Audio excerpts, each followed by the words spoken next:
Hello. Today is July 24th, 2017. I'm meeting today with Mr. Philip Daly at his daughter's home in Windsor, Colorado. He'll be talking today about his experiences in World War II. My name is Brad Hoops. I'm the interviewer for the Northern Colorado Veterans History Project.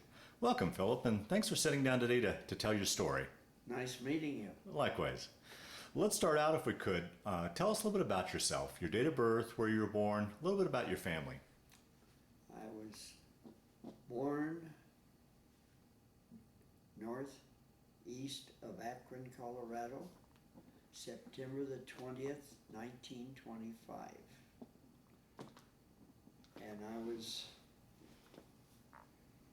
the eighth of 9 children my mother bore. And I had one little sister, but 2 of my siblings had passed away. When I was 9 months old, my mother had a homestead out by Akron, and the times were bad, and my folks lost the farm. We moved to Brush. I always like to ask your generation, I don't know what memories you have of it, but how obviously your family was affected by the Great Depression, as well as out in that area, the Dirty 30s, the Dust Bowl. Can you talk a little bit about both of those? That was what I was going to call my sister. I was talking to her last night, Hazel Kaiser. She lives in Greeley. And I have 2 sisters, one in Washington and one in Greeley. And I was thinking about that because I was thinking about the Dust Bowl, and I couldn't get it. I looked on my camera and asked what it is, and they didn't say. But I can remember during the Dust Bowl, we lived right across the street from the school, which was about a half a block, and it was so dusty you could hardly see the school.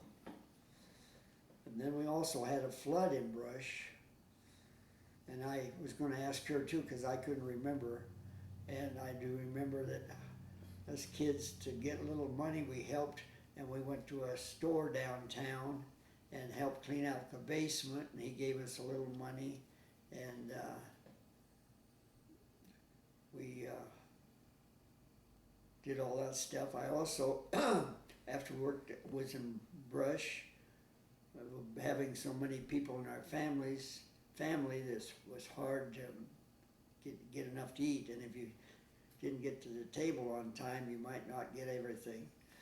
And so I used to go down to Safeway store and sweep the sidewalk every morning. Then, of course, I would go to school, and they had a candy right by the checkout stand. They had candies, and I'd reach in there and take some candy to school. And we went through school. I had a few friends, and I was trying to think of them, and I couldn't remember the dates of the Dust Bowl, and I couldn't remember, and I was going to ask my sister, Hazel.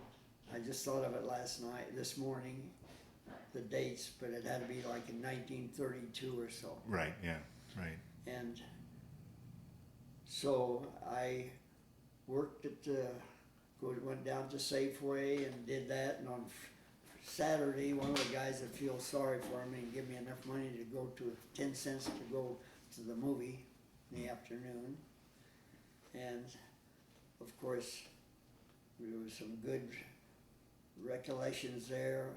In those days, you couldn't buy prepackaged food, so we were prepackaging it. And I was it was upstairs. I was packaging coconut, and I ate so much I was sick, and I don't even like coconut now. And also the bread man would come, and I'd say, "You got any free samples?" so I could get some rolls. And as time went on, I sold Saturday Evening Posts and Ladies' Home Journal, and the guys I don't know how I got them, but anyhow, I'd go from store to store, and I'd go to one store, and they said, "Oh, go over to so and so, he'll buy one from you." So we went through that jazz, and I'd listen to their song and dance, and as time went by, I went to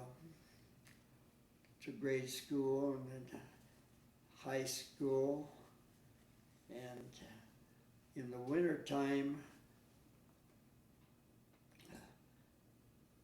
about 2 blocks from my house, the city would flood a lot, and we'd ice skate. And one time we were out there, and there was 3 or 4 of us guys playing and ice skating, and this old guy was ice skating. He was 29. That's one of the old guys. And as years went by, we moved and my mom got a good sized house, and we all lived in that house. And my older brother Harley and my sister Helen got jobs, one at a drugstore and one at Ben Franklin's, and they pretty much helped support our family. Wow. And I hung around Safeway, and finally when I was 16, they didn't hire me. Before that, I was doing it free gratis. So one of my friend's dad was in the business, and so I went and worked at, I think you get $2 or $3 a week that days. And then of course, that was the war years. When the war started in 1941, we was going to school, and about every time anybody graduated from high school, they went in the service. Did any of your older brothers go off? Oh, yes, but my old brothers were in the service. Oh, wow. My brother John and my brother Oliver was down in Oklahoma. They were there, and they met a couple of gals, and they married them. And I never saw them. My older brother, I hardly ever saw him, because during the years that I was growing up, a fellow came through, and he went to Idaho, and he herded sheep, and so I never saw him, and he was in the service. And then of course the years went by, and we were in the war, and we grew sugar beets at brush, and I went out one day with one of the guys that lived on the farm, and I said I didn't want to do sugar beets, top them, and Well, that's hard work. yes, and then we this other guy and myself, Jack Roberts, thought we would help the war effort, so we went out the sugar factory and worked in the fall, and that was when I was a senior, and so we missed some time in school because they wouldn't let us, they made us work the day shift when it was school time.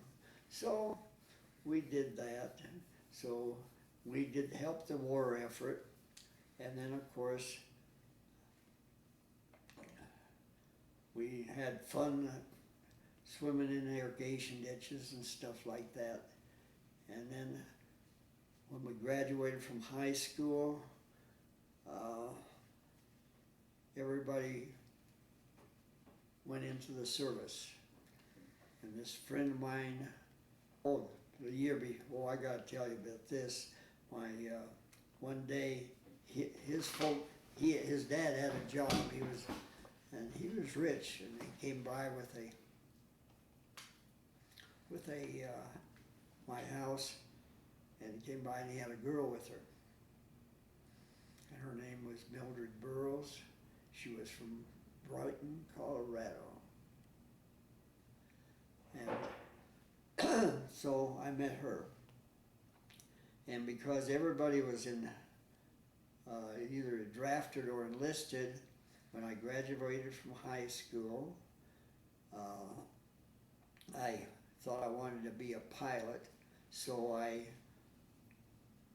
joined the Army Air Force Corps. Now, prior to that, had you ever been up in an airplane, or? Never. Wow. Never, and didn't even know what they looked like hardly. And so I enlisted, and I got deferred for 2 quarters. So I went to Greeley. There was 300 students there. There was about 20 to 25 guys, and about 5 of them were disabled or married or something. So we had all those girls to ourselves.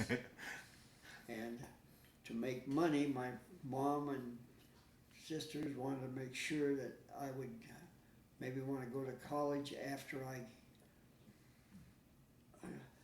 got out of service, so they encouraged me, and I went to Greeley for 2 quarters. Roughly what time period are we talking about? 1940? 43. 43, okay. And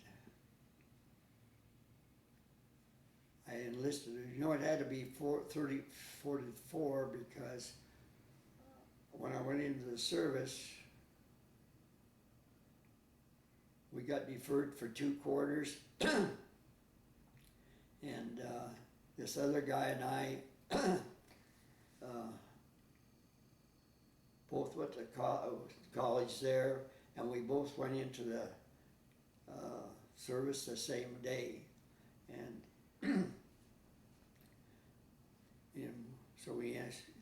so we went to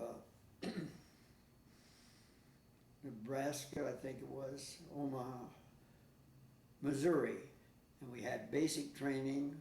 It was in the cold. It was cold out there, sleeping on those barracks that were open air. Jefferson? Yeah, Jefferson. Yeah. And we took the tests, and we did the basic training. And when I took the test, they discovered that my depth perception was no good, so I couldn't be a pilot. So I ended up going to Las Vegas for gunnery training. How was that transition going from civilian life into military life? Was it much of a transition for you, or how did that go for you? Well, we had hard times all the time, so it wasn't a big deal. Okay. And how about, I mean, like many in your generation, you really didn't travel too far away from home, Greeley or Brighton or something. Now you're Missouri and Las Vegas. What was that experience like, to be away from home and traveling all over the place? Well, it was different. Yeah. And as I probably didn't mention, and maybe I already said it, but we used to go out and ride bicycles out to these guys' farms, and we'd ride their horses and they'd ride the bicycles.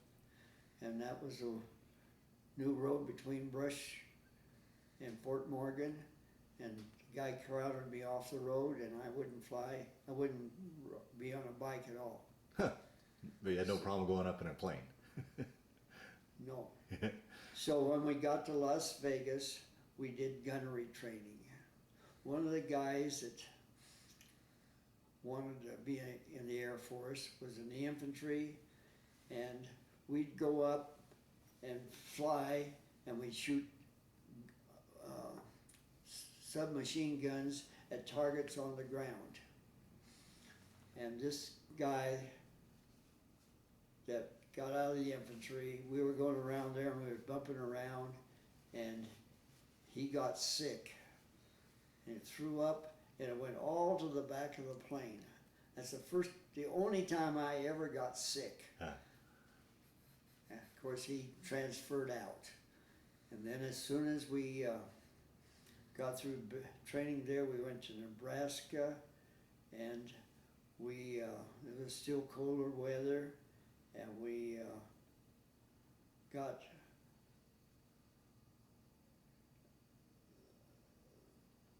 transferred to Tennessee, and that's what we did. We got assigned to cruise, and we flew out over the Gulf, and I got to shoot my tailgunner's gun, not very much.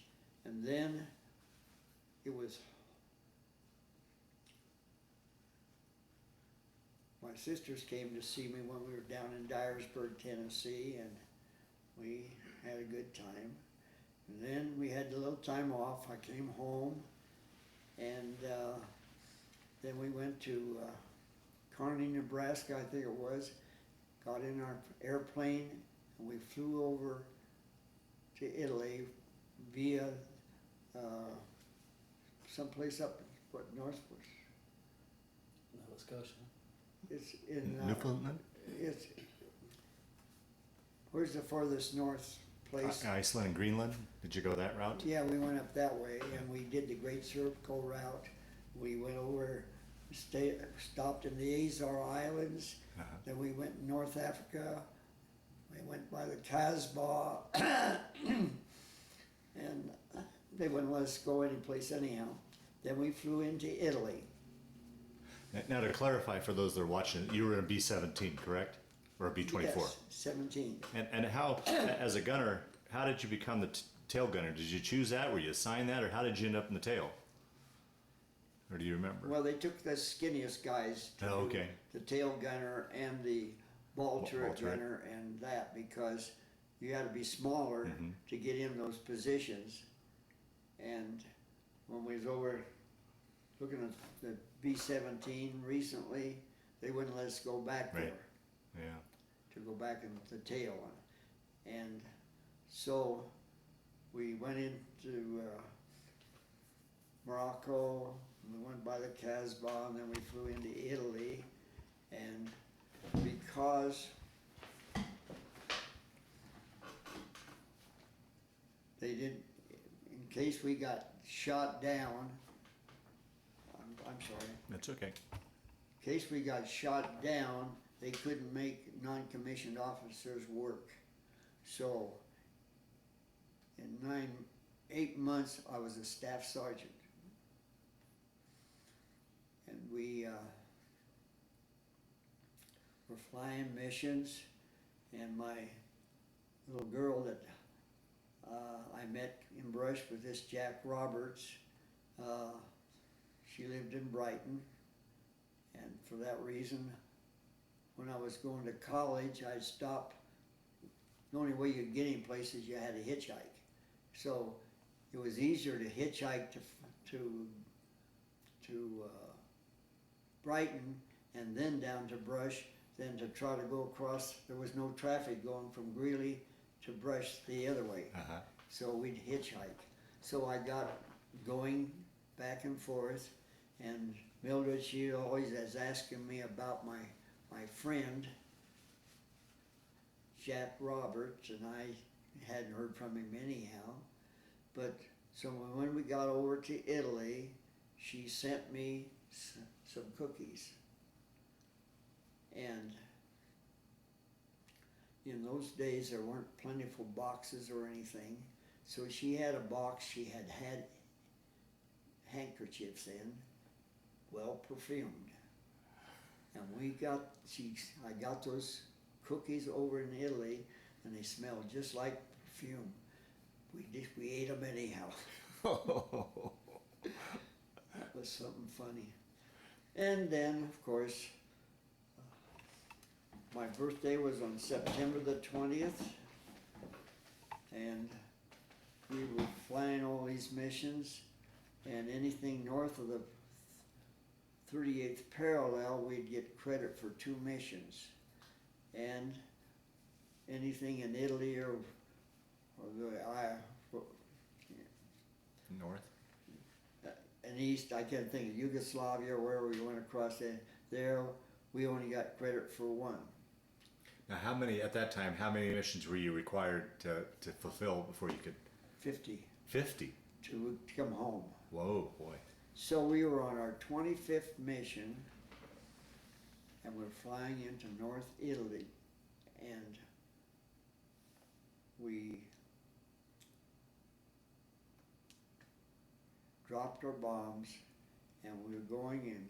We got hit by anti-aircraft fire, and we started going down like this, and here I was in the tail, and I couldn't see how to get out of that tailgate, but door, and I couldn't get out the door, so I slid down to the waist. Everybody was out. One of the guys with a waist gunner pulled his ripcord, a chute, and he picked up his chute and jumped out, and he made it.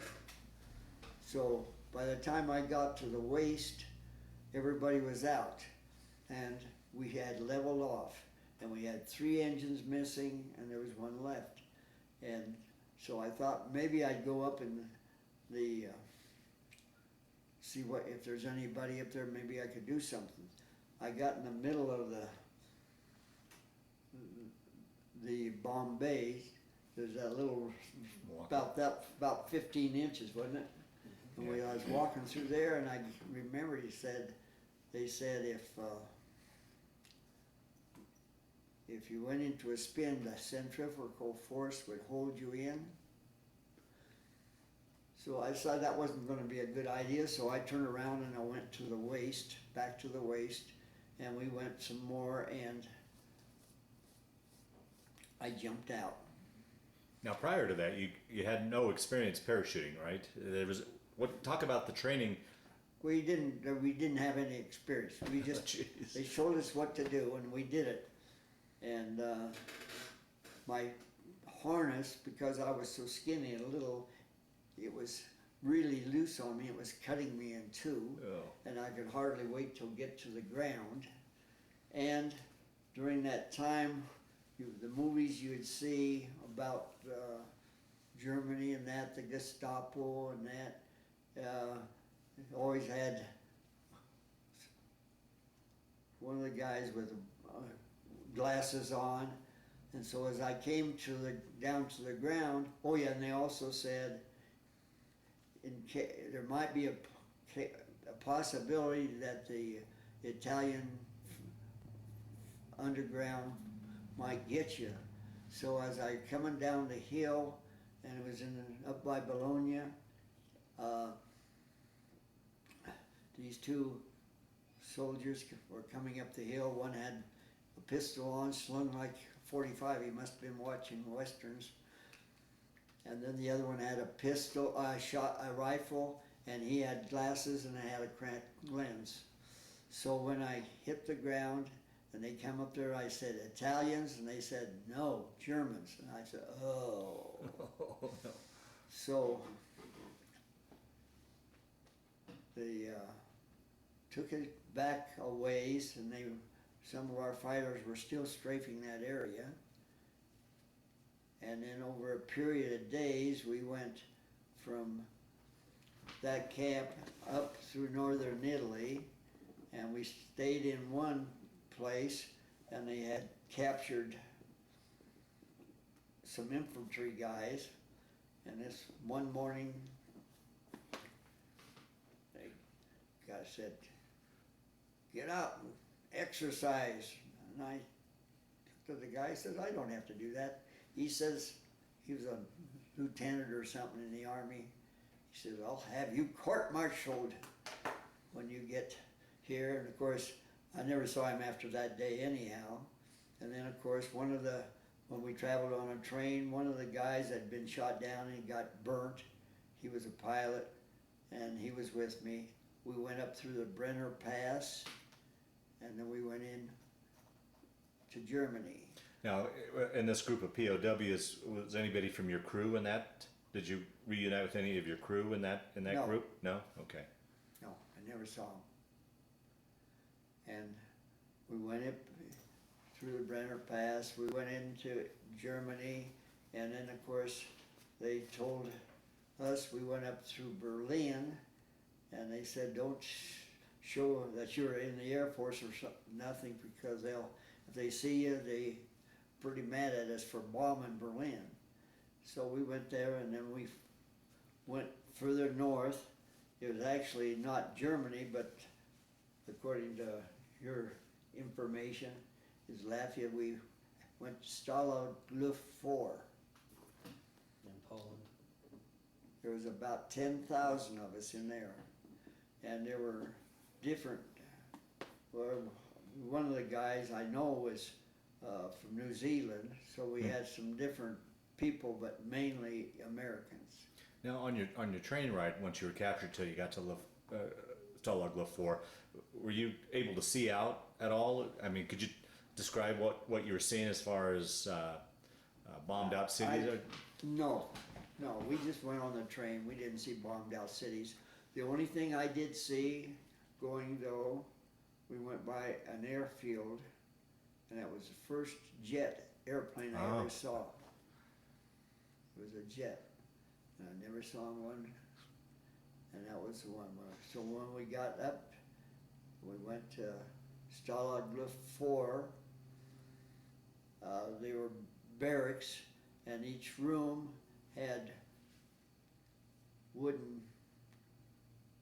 beds, double deck, for 20 people. When I got there, I was 21, so there was no room for me. So I had to sleep on the table. Oh, jeez. And of course, we had guys from one guy, we had time in our time when we was in the barracks, and we did learn some different things. Like one worked for Arthur Murray, so I kind of learned how to dance. And then of course, we would get Red Cross parcels, and they would take the people in that barracks. You would get KP duty, so you would be peeling potatoes. The Germans would give us, and then we'd take part of the Red Cross parcel and they'd cook it. And that was what we ate. And of course, we had roll call every morning, and we didn't do much. There was, when we got there was this one guy that was all upset. He was Jewish, and he had heard about the war crimes that they did to the Jews, and he was really so they finally took him out of there. So not much happened except that they could tell about. And I guess some guy, I can't remember what it was, but they tried to get over the fence and got electrocuted. Oh. So we didn't do that. So, How were you treated? well, indifferent. We didn't talk to the guards or anything, so we just stayed in the room, and we got to exercise, and we did that, and then of course the weather got worse, and Were you warm enough in there? I mean, what? it wasn't too bad. Oh, okay. And of course, being that many people in the room, we had some smart aleck from New York. So me being a little guy, they decided they were going to depants me one day. And I was on the table, and I started doing it, and I hauled off, and I kicked this guy, and I hit him in the ball of his eye, but he had a shiner forever. They never touched me after that. And then of course, time went on, and it got closer to Christmas, and then we had the Battle of the Bulge, which we really didn't know anything about it, because we didn't hear it, but at that time the Germans got to feeling pretty good, because they thought they were winning the war. And then of course we went through Christmas, and they weren't so happy after that because they lost. And Did that affect the treatment of you by them? Did that? no, they did not much. Yeah. But one of the guards had lost his Ausweis, his pass. So one day they made us all go outside, and the Germans come in, and they went through all the rooms and threw all the food and everything on the floor looking for the Ausweis. They never did find it. And then after Christmas, the Russians were coming along, and the Allies were too. And for some reason, the Germans didn't want us to be taken by the Russians. So on February the 6th, we started walking. And we'd walk all day long, and we would stay in barns. The first week we were walking, they came and they gave us Red Cross parcels. They says, take care of them, this is the last one you're going to get. And that very night we were walking, and some of the guys couldn't stand it and they threw half the stuff away. Oh. And of course I kept mine. And then true, when I got to Italy, I didn't smoke. But when I got in a prison camp, we had those Red Cross parcels that we had divided up, and they had dinners and stuff, cooked meals. And I got cigarettes, so I started smoking because I wouldn't give any of those guys my cigarettes. And so on February 6th, they decided that they broke us up into groups of about 200 people, 100 guys, and we started walking. Up to this point, how were you doing physically after being in the camp and probably a little malnutrition? Well, we weren't bad malnutrition at that point. Okay, but up to that point, so you were in pretty good shape to start this walk then. Yeah. Okay. And of course, coming from the Depression, we weren't getting so much food at home anyhow, so it wasn't a big hindrance at the time to go through the prisoner war camp at that time. But when we got out on the road, we walk, and they'd stop, we'd stay in barns. And if the farmer had any, we'd get some soup made out of potatoes, and we'd have kartoffels every day, and we kept going, and of course that was in February. It was cold.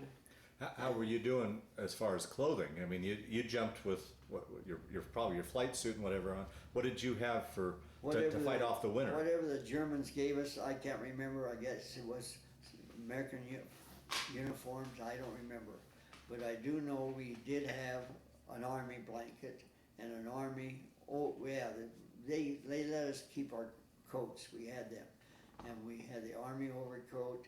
And so I thought it would be wonderful to, when I got home, I could go over our experiences with somebody I knew. So I run into this guy from Fort Morgan. Oh, really? Yeah. And so he and I took our army blankets, folded them over, and we had needles in the Red Cross parcels. They had needles and stuff, and we sewed them together. So we got into this rolled over blankets, 2 of them, and we slept in them, and then we threw our overcoats on top of us, and we slept in barns. We had never saw any water to wash or anything from the time we left February 6th till we got liberated in May. Oh, geez.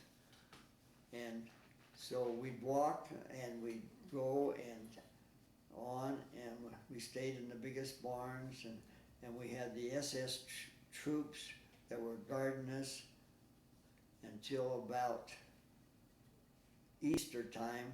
We came to this place that they had a whole bunch of us prisoners from all over, and we were there, and the French guys got along with the guards, so I had a Gruen wristwatch, and I was really hungry, so I gave it to him, and he got me a couple loaves of bread. Hmm.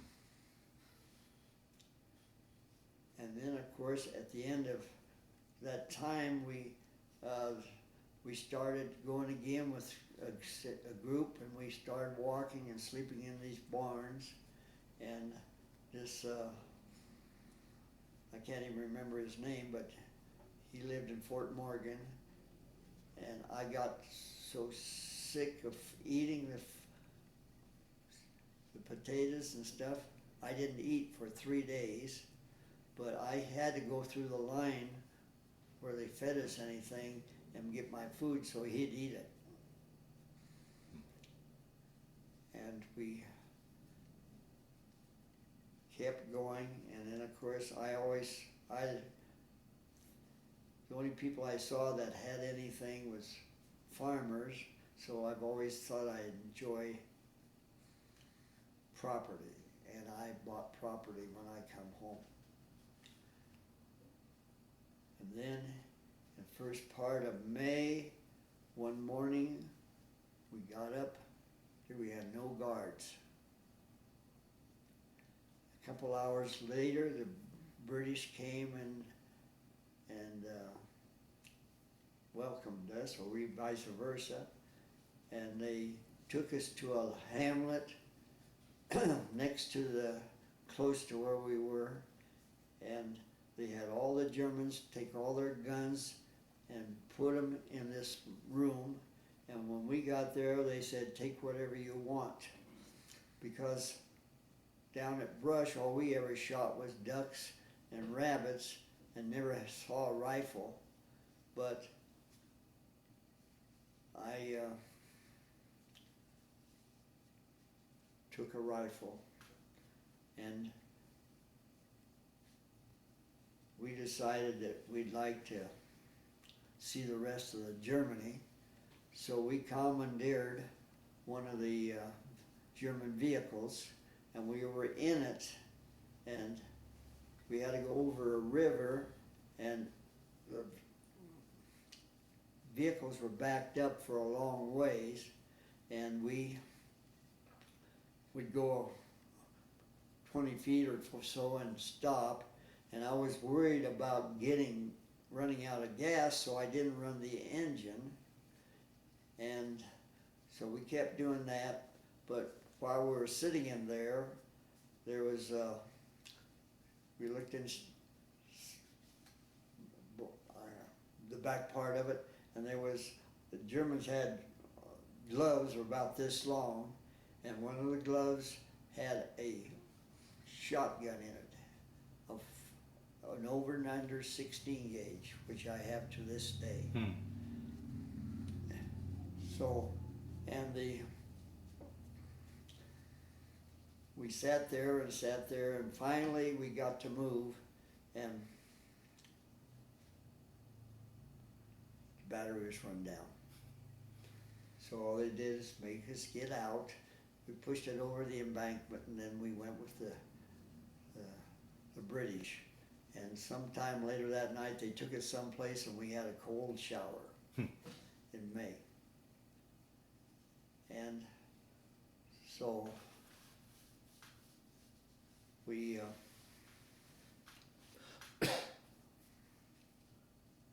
went with the British, and they took us, and we kept going towards France, and we last day, I remember we flew into Brussels, Belgium, and that day,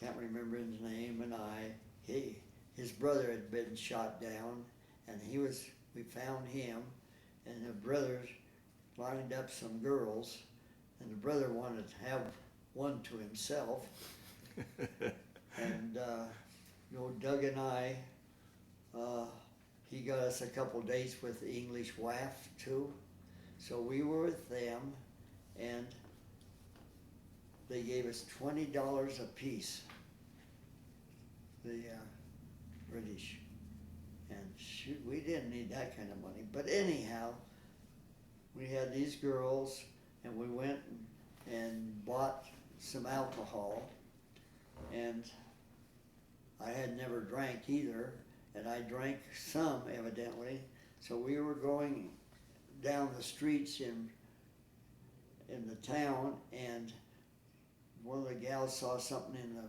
store window she liked, So I took my fist and broke the window, and I got cut. She took her handkerchief and we wrapped it up, and we kept going. And because my buddy had dysentery so bad, he left us, and he took his gal home, and so I was with this gal, and I finally took her to her barracks, and then of course, that was a VE Day, and that was victory in Europe, and in Brussels at that time of night it was light as day. So I finally took her home, and then we migrated and we went to Le Havre, France, which they started feeding us lots of vitamin food, and so they wouldn't let us go to town, so we just sat in camp and ate. And then we took a Liberty ship and came to the United States. Well, You were processed through Camp Lucky Strike, correct? The American, you were taken to a cigarette camp before you got on the Liberty ship, right? I don't remember Camp Lucky Strike. It could have been. It was in France. It could have been Camp Lucky Strike, but we were there for a couple of weeks, and they just fed the heck out of us, and we came home on our Liberty ship. Well, let me back up before we get, and then we'll continue the story. I'd really like to ask some questions about that time, the walk. And now you said you left on the walk across Europe healthy. How were you at the end? By the time you were liberated by the British? Well, I don't know. I didn't have a doctor's opinion. No. But we all had dysentery.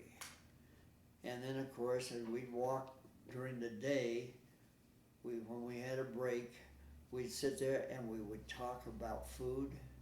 And I swore that when I got home, I'd always have something to eat with me. And even when I got home, I have a lunch pail in my garage that I always kept food in. Is that right? Yeah. Yes. Yeah.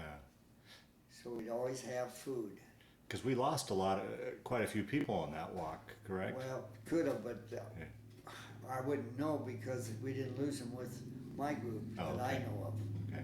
So they were lost, but I don't know how, because we kept 20, 30 guys that we went and we stayed in a barn or whatever it was, and then we'd sit out there on warm days. We'd talk about food, and then we'd walk again. How were you treated along the way by the civilians? We didn't have anything to do with them. Oh, is that right? Yeah. Yeah. Okay. We'd go by, but we'd walk through a town. We had nothing to do with the civilians, and so there was nothing there.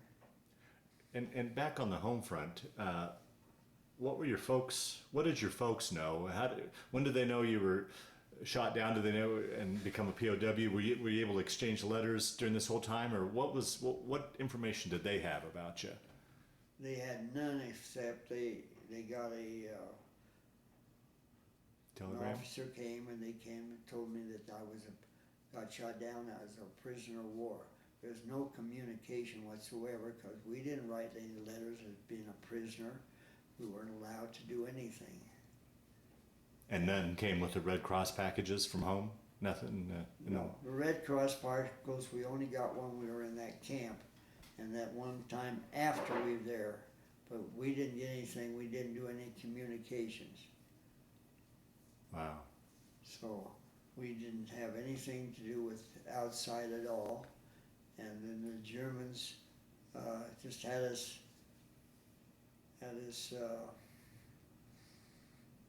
get out for a roll call every morning. And I told you about the Ostweiss that they lost. Mm-hmm. And that's when they ransacked our barracks, and that was it. How did you guys kill time? I think you'd mentioned you learned some dance lessons. Take my pants off. Yeah, we learned how to dance, and then we could get outside and exercise some. But then this one, some of them had these wild stories they'd tell. The guys from about at Brooklyn, they'd talk about the wild stories they talked about. And then we had one from New Zealand that was there, and so that's how you killed time. And then they turned the lights off at 9 o'clock.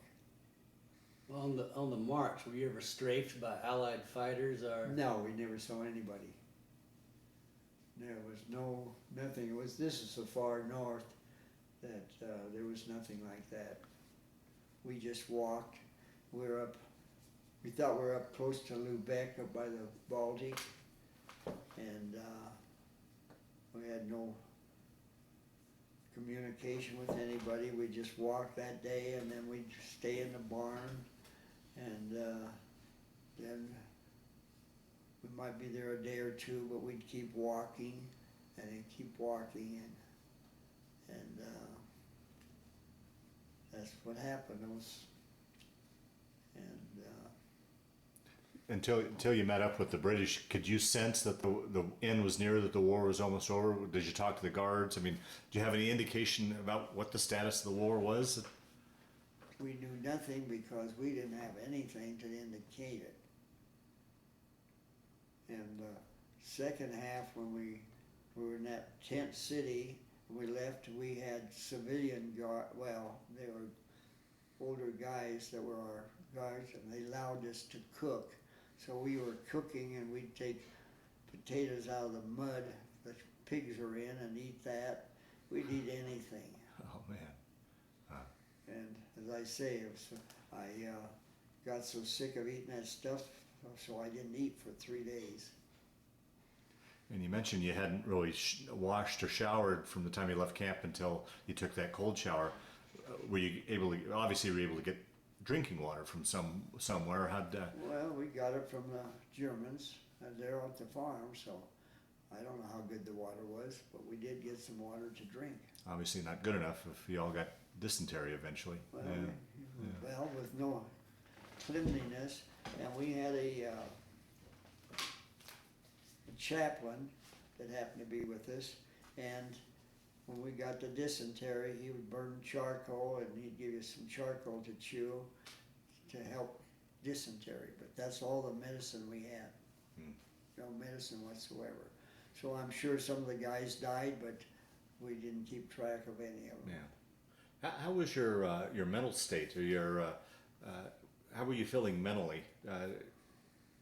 Able to maintain that, or were you feeling down, feeling hopeless? I don't think we even thought about it. We were just wanting to survive. I don't remember. Okay. Because we just went day by day and tried to get something, and since we went through the Depression, these kids nowadays, if they did that, it would be terrible, because they eat food that won't even eat some of it. It's so good. Yeah. But I think we were more able to go through that than anybody nowadays. Yeah, right. Sure. Because it was an ordeal. And we got through it. And then when I finally got home, he lived in Fort Morgan, and he started being in the Appliance business or something, and he left, and I never saw him either after that. Who's that? The guy that I slept with. Oh, okay, yeah. That I slept with. Yeah. How was that? So you're in France. You get processed out, and you took the Liberty ship home. Here's a boy from landlocked Colorado going to sea. How was that trip home? Did you get your sea legs, or do you remember much of the trip home on the Liberty ship? No. No. Okay. And do you remember where you came into port at? Yeah, we came in right by the Statue of Liberty. Yeah. What's that? Right there. Yeah. Yeah, we came in there. I bet that was a sight to see. Yes, and then of course we got to come home, and when I got to Brush, I don't know whether we rode bus or hitchhiked. I don't remember how we got there, but when I got home, I weighed 170 pounds. Really? Yeah. Yes. And when I got home, everything tasted sweet to me, so I quit eating again. Because I had the dysentery, and then on top of that, I had tonsillitis for years, and I had tonsillitis, and that between that and that, I was a pretty sick boy. Wow. And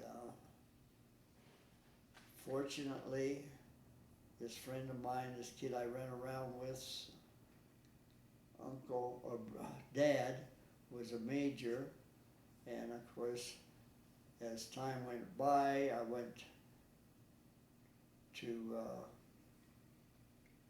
came home, got to visit with all those girls around Brush, and then we were, my mom and dad bought a reel from some people down the street, and when I had to go back to service, we went to California, and Was there plans to transfer you? Was the war still going on in the Pacific? it was about over. Okay. It was in August. But was going to California? Was that planned? Were you planning to No, continue? that's where they told me to report in. But I mean, with the intention of sending you to the South Pacific? No. Or? Oh, okay. No, Okay. we were all disabled. Oh, okay. We couldn't do it. Okay. We were in bad shape, so we went there for rehabilitation. And so we went to, it was a beach out there right by the ocean, and we stayed in a facility, and they fed us and all that stuff, and we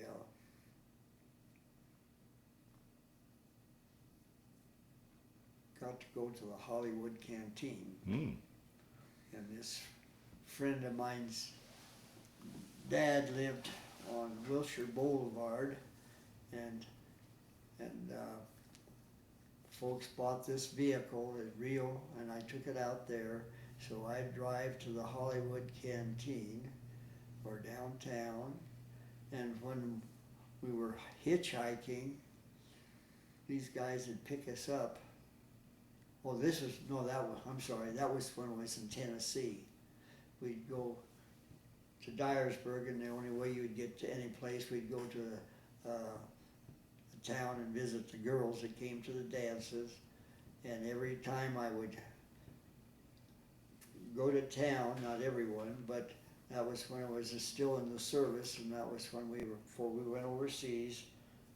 We'd get there, and I was all down by myself, and all these other guys were in the line before me, and this vehicle would pull up, and the guy would pick me up. And of course, you know who he was. He says, all the boys I've had got transferred, so now I'm trying to find some other boys we can have some fun with. He was a homosexual. Oh boy. So, about the first or second time that happened, when we got back to the base, the guys in my crew said they beat him up. And, but they did that. And of course, when I was there waiting, we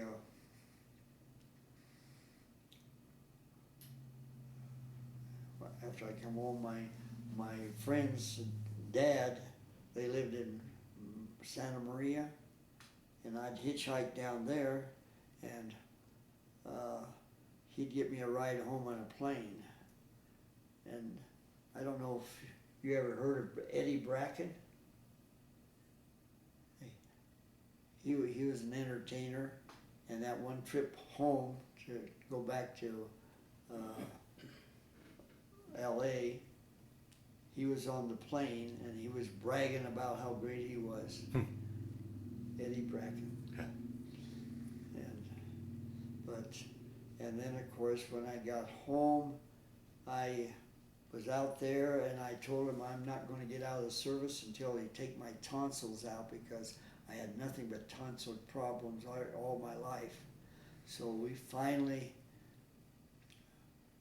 got my tonsils out, and the ward I went in, the hospital, these were all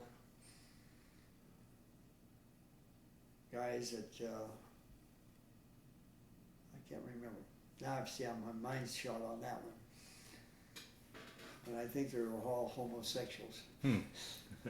But so I went through the experience of that, so. How long were you out in California for rehab? We got there in August, and then I got out of service in December. Oh, okay. And then came back to Colorado? Yes. Let me ask you the reverse question I asked you in the beginning. How was it now going from military life, and particularly with everything you'd gone through, back to civilian life? Was that adjustment, how was that adjustment for you? I really don't remember, because as soon as I got home and we got rehabilitated some, I wanted to be a lawyer, I thought, so I went to CU. On the using the GI Bill? GI Bill. Uh-huh. And again, that girl, I think I mentioned that I met in Brush, her relatives lived in Brighton. And her sister and her brother-in-law were really good to me, because I used to go hunting with Herman, and then they'd go dancing every Saturday night. And so I got in with their group, and I got rehabilitated in that way, and then I went to CU for a year or two, and when I got enough credits, I went to law school, and that summer my eyes started bothering me, and I couldn't read. So the last week of the term, we had a test. Everybody flunked the test, and everybody cheated but me. And so we took the test over, and because I couldn't read anyhow, I didn't pass it. So after that time, I went to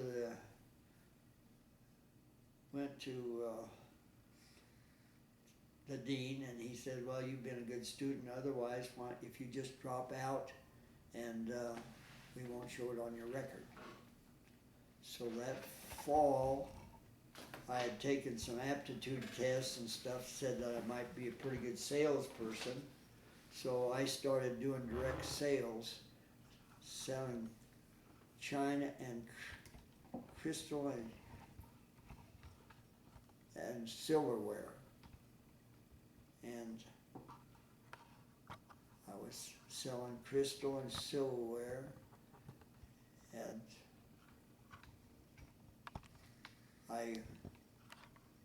before that though, I got a job on the road, and I went all around selling delicious jam. You probably never even heard of it. And I'd go with these guys, and in those days they'd have distributors of groceries, like in Rocky Ford or over in Alamosa, and you'd go out with them, with the salesman, and visit the grocers and sell them some delicious jam. And of course, these salesmen you went with soon as they got away from home, they had a girlfriend in each town, I guess. So he would line you up with a girlfriend, and you'd go out, and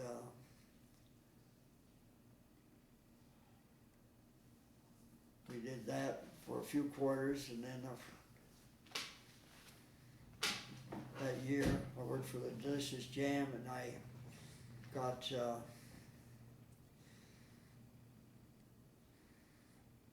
I was over in Alamosa. I went all over selling just jam, and then close to Halloween, I was over in Scotts Bluff. I went out with this guy, and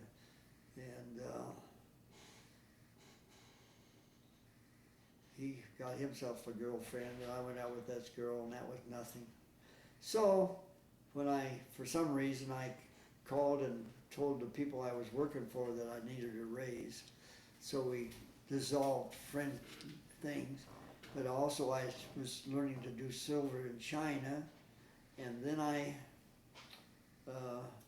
came back to Colorado. My sister Helen, the one who helped subsidize the family, had got a job at Denver DNF, Mm-hmm.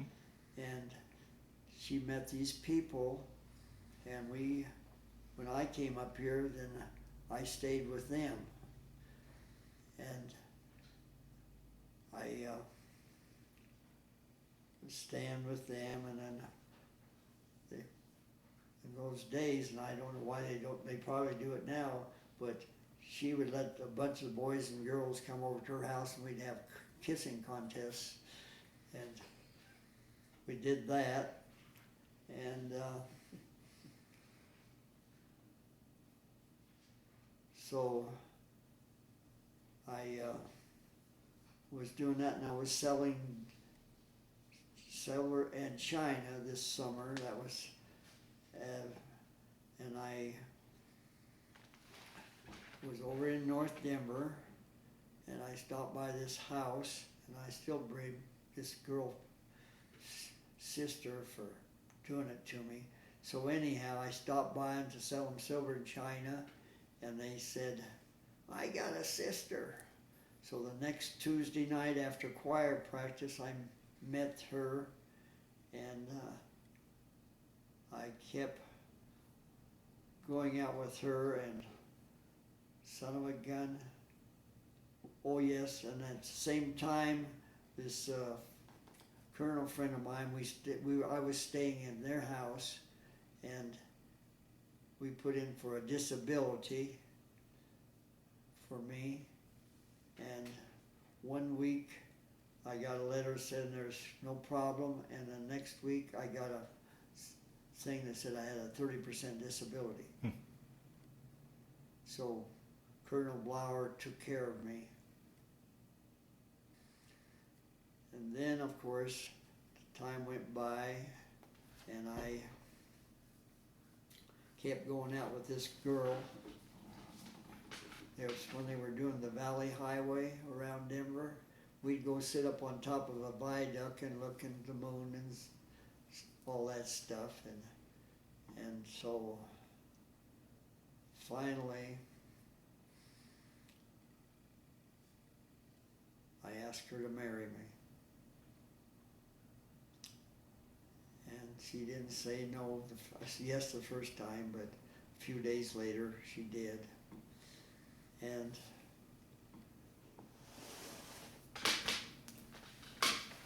we wanted to get married before Christmas, but because she was Catholic, they wouldn't do it, so we got married on January the 14th, 1951.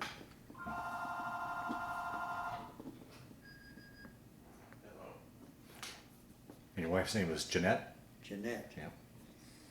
And we lived in Denver, a couple places. We lived on LePan Street, and then we was on Zuni, which is in North Denver. Now it's all, I guess the building is still there, but they're all high rises and stuff around it right now. Mm-hmm. And so I was out on the road. Oh yeah, when we got married, and then we was over on La Pan's on Zunai, and I was out on the road. I'd go and stay a few days selling silver in China, and I'd call home and house Nancy. That was my oldest daughter, and oh, she's sick. So I'd hurry up and come home. And about the second or third time that happened, I said, if I'm going to have a family, at least I want to be home at night. And these friends I had in Brighton had been in the appliance business before the war, and they had a place at Twelfton Bridge, and they knew some people in the appliance business, so they got me in the appliance business. And I used their credit, and then of course one of the people they went dancing with on every Saturday night, they'd go out to Raw Gun. They had a couple of Granges around Brighton, and then we'd go to Elitch's and dance at Elitch's. And we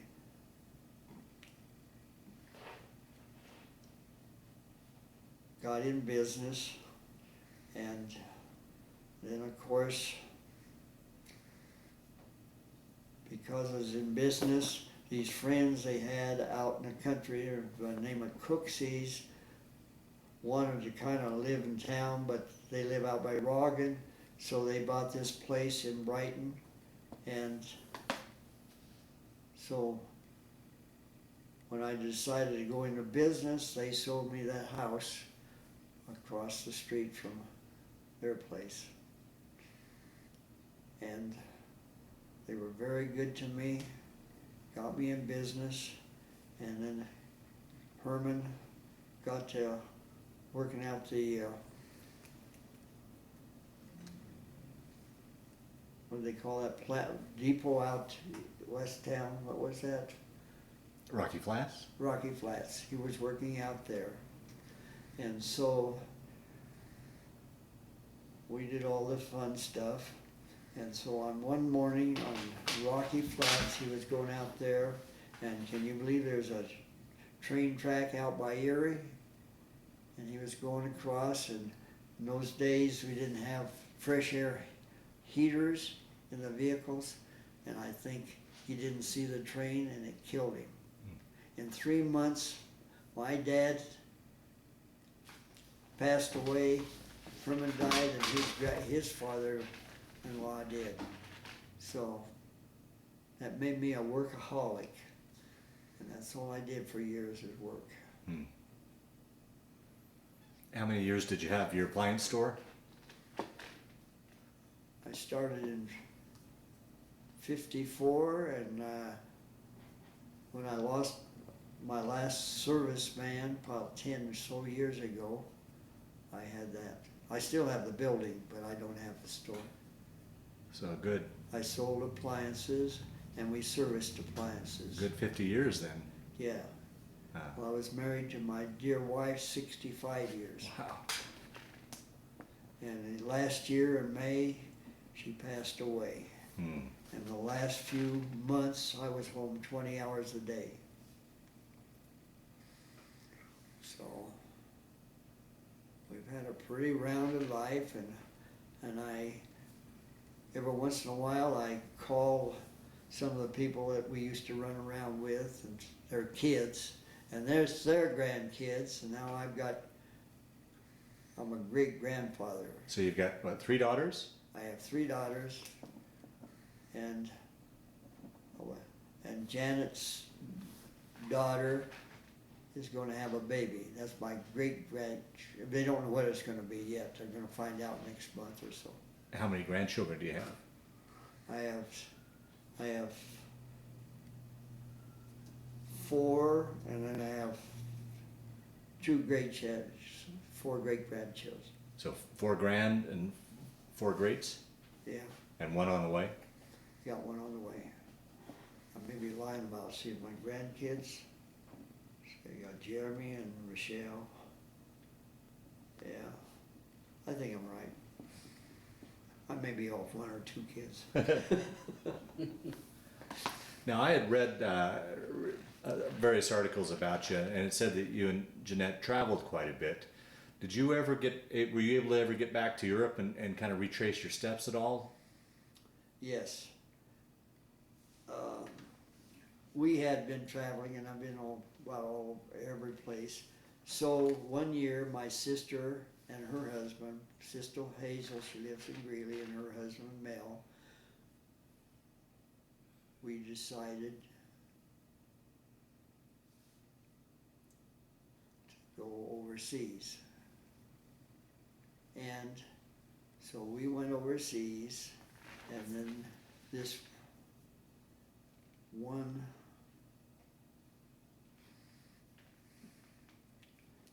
I was trying to remember, I'm lying about that one. I had two different ones. Yeah, so we went overseas, we flew into Berlin, and we rented a vehicle. And we went down through the Brenner Pass into Italy, and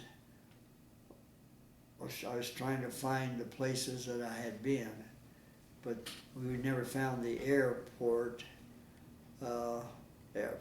find the field that we were flying out of in Foggia.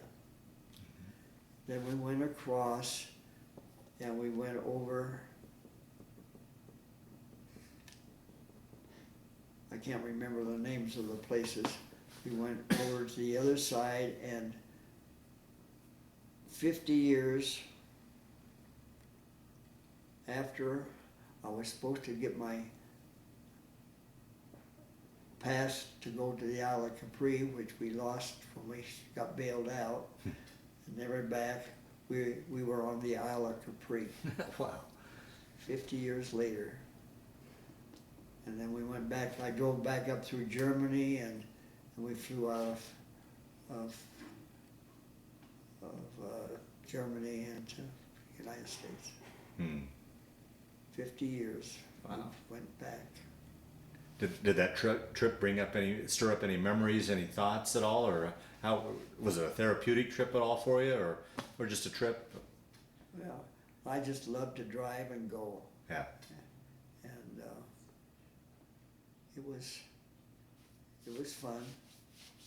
And of course, we ended up, that was when they had still, I think they'd just taken down the wall, Berlin Wall with Russia. Mm-hmm. Just before that, we went back through Berlin. Let's talk a little bit about your crew. Whatever came of the status of everybody on that faithful 25th mission, did everybody survive? And through the years, did you guys ever link up, any sort of reunions? Did you keep in touch with anybody in the crew? No. No? We didn't. I did run into my pilot one time, and he told me he was still in the plane when I bailed out. Oh, yeah? But except for the guy I slept with on the walk, I never talked to any of my crew after that, because they lived all in different places, and we just weren't really close at any time, even when we were in planes. Okay. But the whole crew survived that? Everybody Survived, yeah. yes. But nobody got, the guy that bailed out with the parachute, he made it. I think one of them lived down something, and he was kind of crazy guy, but he lived out in Tennessee or something, but we didn't get together with anybody. And how about the prison camp? Was there any sort of association or any sort of reunions there that you're involved in? No? The only one was the one that I slept with. Oh, okay. And he was in Fort Morgan. And then he didn't stay in Fort Morgan, he moved out to California. So that was the last I saw him. Okay. And then on my, when I was getting my body back together in California. The kid I was running around with, I never even saw him, just his parents. I stayed at their house. So it's my crew and nobody else. Yeah. Well, prior to your getting shot down, what were your other missions like? You know, how many times did you engage German fighters with your guns, or? Because it was that time of the war, there was hardly any fighter problems. And I didn't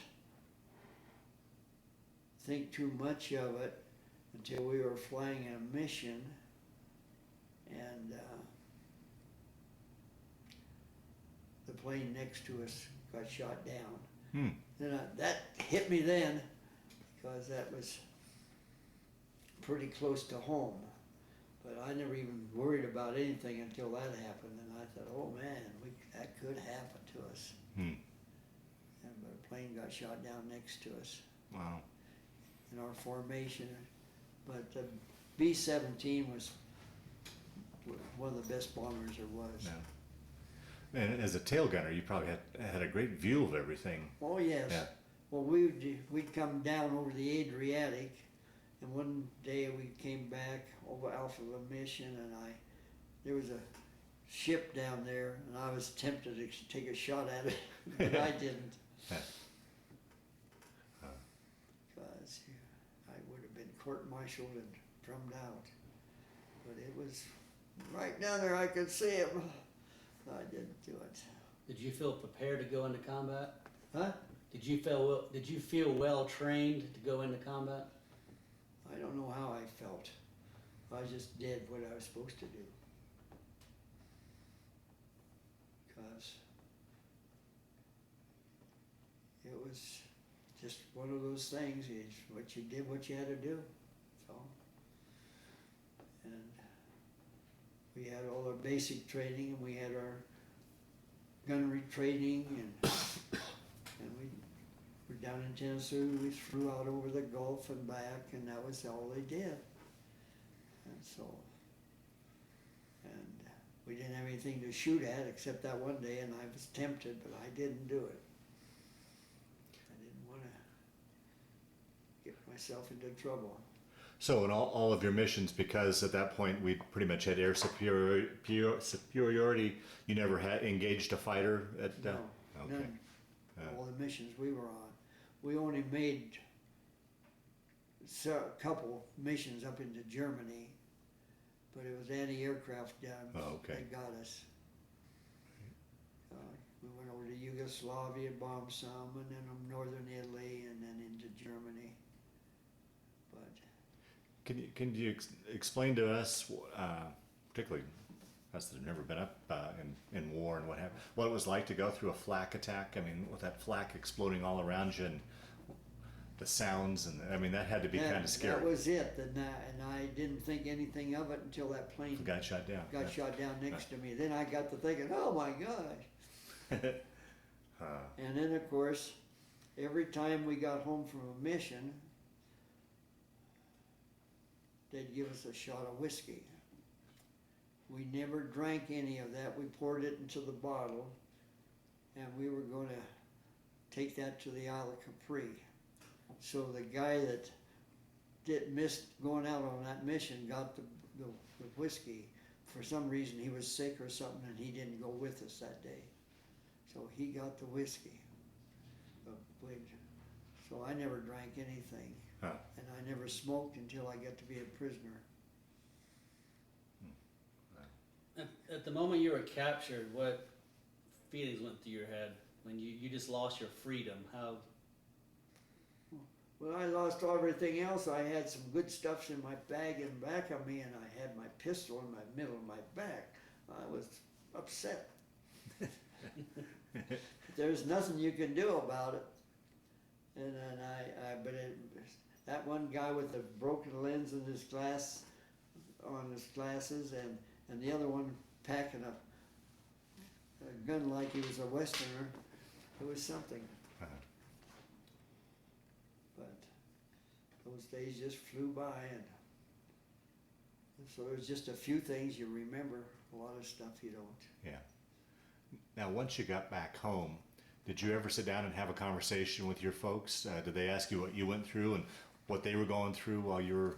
No, we didn't talk about Didn't talk the war. about it? Yeah. No, Yeah.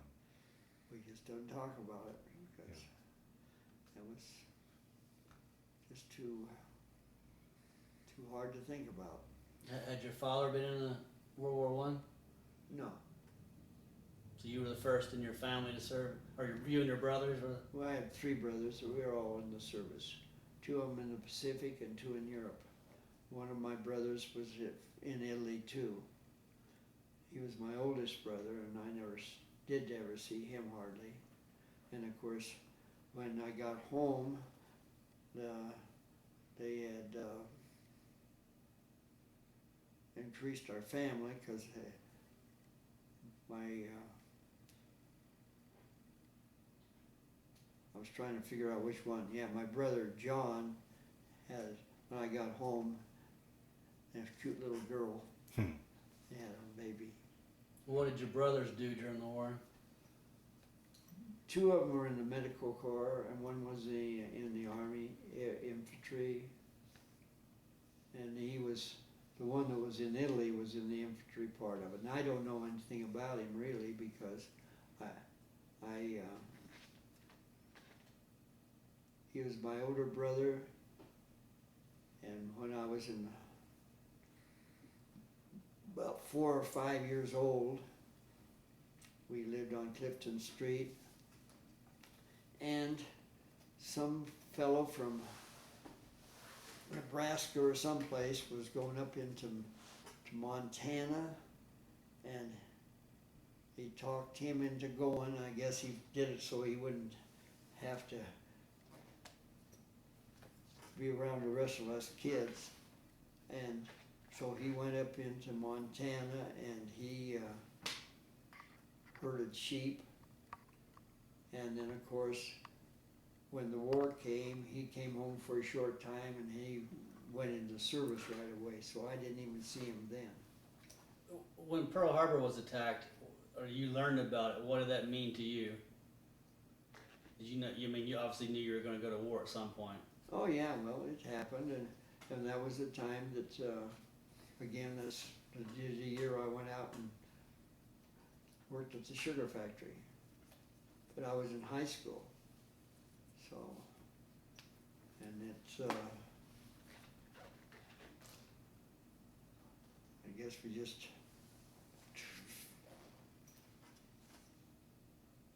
big thing we did do, because of that, they started rationing everything, and you couldn't get anything to eat. And sugar being one of the big things they rationed, were you able to get extra working out the factory? No? Nothing. Huh. No, we didn't get sugar. But we were helping the war effort. And Yeah. That was when I was a senior in high school. I went out there and worked Right, for that right. that thing. And I think it was an extra long season, so I think it was after New Year's, right, the first part of the year, so it was another school year that I missed out on the school because I was working at the sugar factory. Were you still able to graduate on time? Oh, I graduated, sure. Yeah.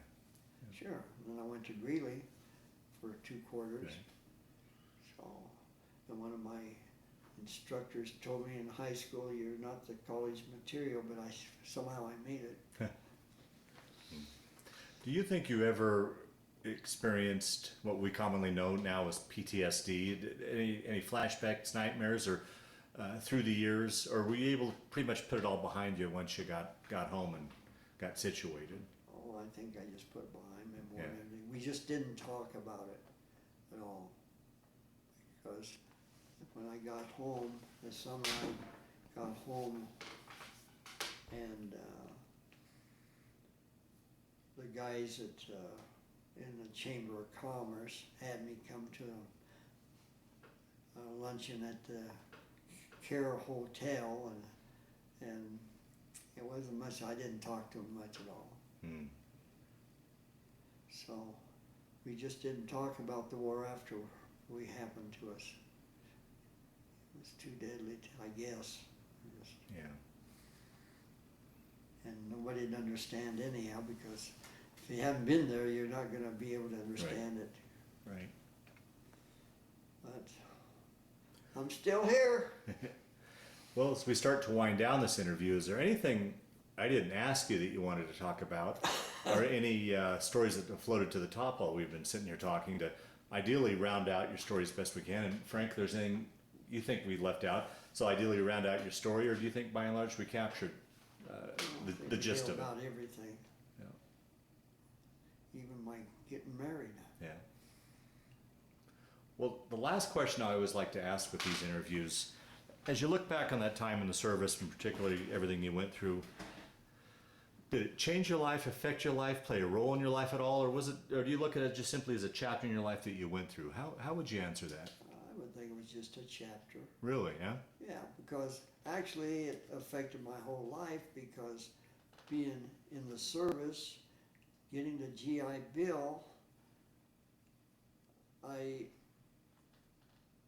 got educated and I got knowledge, and I made a lot of money from my education. I went to DU, went back, I guess I don't remember whether I mentioned that. I went to DU and I was going with Jeanette at the time, and I gave her the impression that I was going to go back to CU, and I went out with her the night before. On Sunday, some of her friends had something, and we did that, and I was staying in Denver at Alberta Wrights, and they were really nice people, treated me wonderful, and I went out with her, and I gave her the impression I was going to CU. So she called Alberta up and said, can you get a hold of Phil in Boulder? And Alberta said, no, he's still right here. And that's the only time I ever lied to her, ever. And then, of course, the Colonel Blower, I don't know how I came about with him, but one of the guys was a pharmacist, and he was working, and he and I went and lived in their house, in their apartment out on Downing Street, and he did a lot of my book work for school, because I'd go out dating Jeanette instead of doing my homework. So I did real well. But by being in DU, I took advertising and recognition. So when I finally, and then two, being a prisoner, I decided the thing is to do is have property. So I started buying property, and when I was in Boulder, I almost bought a house, but I didn't. But then when I went to DU, there was lots in not Commerce City that were unzoned. You could put anything on it, and I bought a lot or two, and then I bought a Butler building, and I was going to, it had 2 apartments in it, and then when I had my daughter and I decided I was going to stay home, I went into the appliance business. I sold that building to my friend Herman, and I kept doing all that stuff, and then as time went on,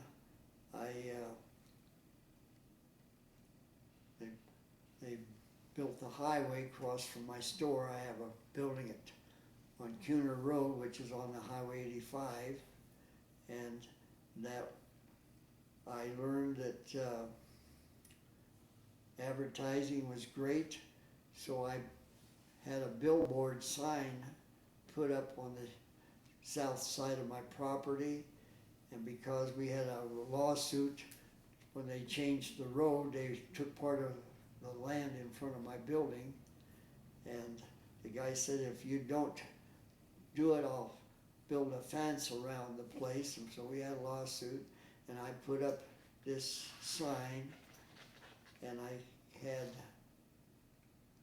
about $900 in it. A couple of years ago, we sold it for $25,000. Okay, very good.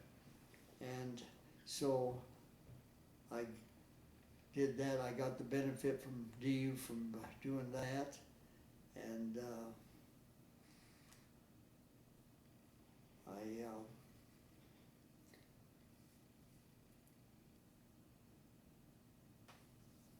learned a lot of stuff from DU. And if it wasn't for me being in the service, I wouldn't have had the Bill of Rights, so I wouldn't have gone to school.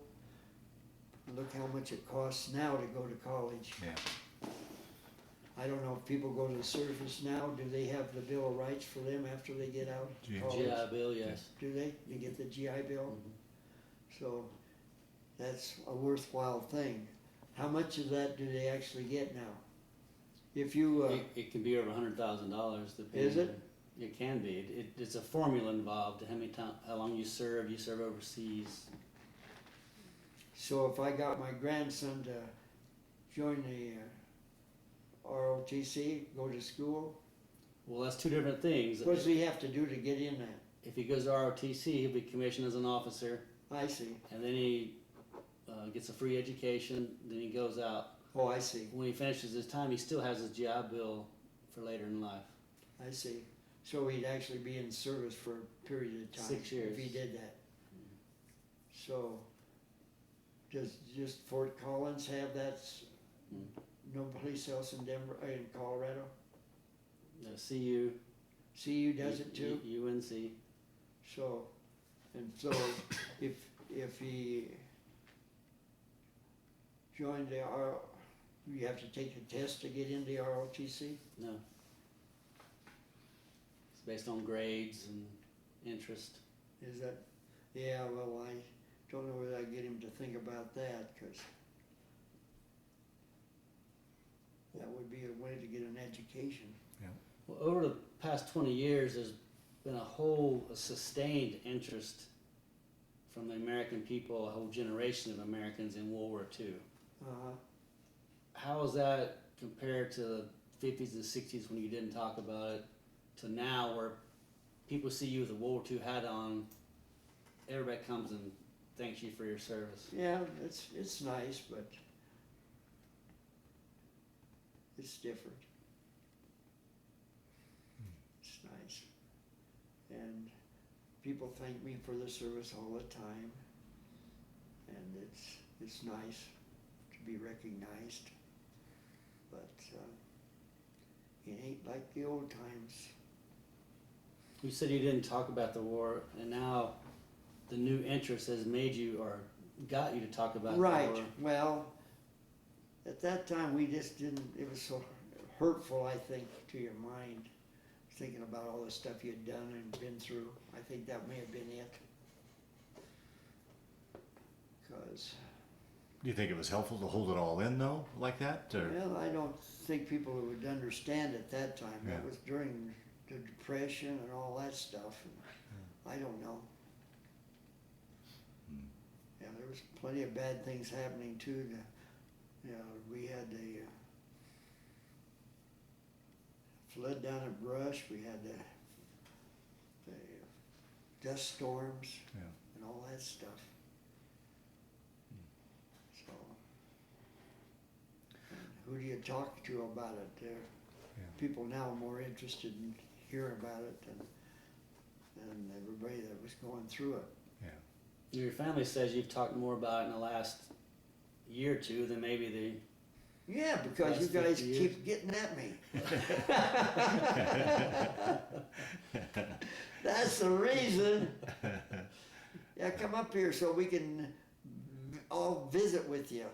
And then we get a smart gal that give me a kiss on the cheek over on the B-17, and these girls are down at Hooters. He lines it up, he shows me pictures of it. My gosh, how can you beat that? How do you feel about being called the greatest generation of Americans? I think it is because we had to go through those wars, and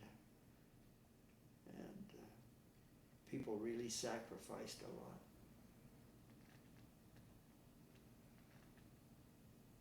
All bunches of it. Our family did it, and we did it, and we got through it, and that's the biggest thing.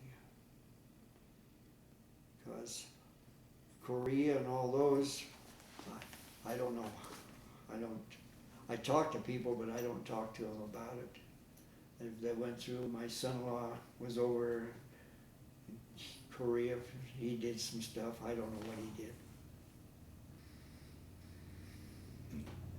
Unless you're actually doing the fighting and that, I don't know what about.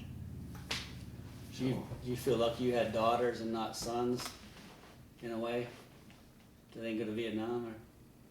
No, I've never even thought about that, but I don't ever heard, if you ever heard of Eddie Cantor. He was in vaudeville and all that, but I think he had 11 daughters, and when I had 3, and I thought that's about all I wanted because of being such a large family, so we didn't want all the kids. We wanted to be able to support them and give them the stuff that we thought they should get. And of course we had radio and television then, now, but back in those days they didn't have television, so I guess that's how my folks entertained each other. I don't know.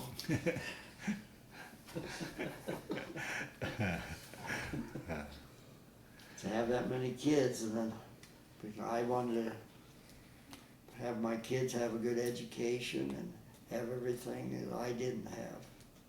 Yeah. And otherwise, now I say we should have had all those kids like everybody, because we're getting outvoted. Right? You know what I mean? Yeah. Well, Phil, we'll end this interview so you can take that phone call.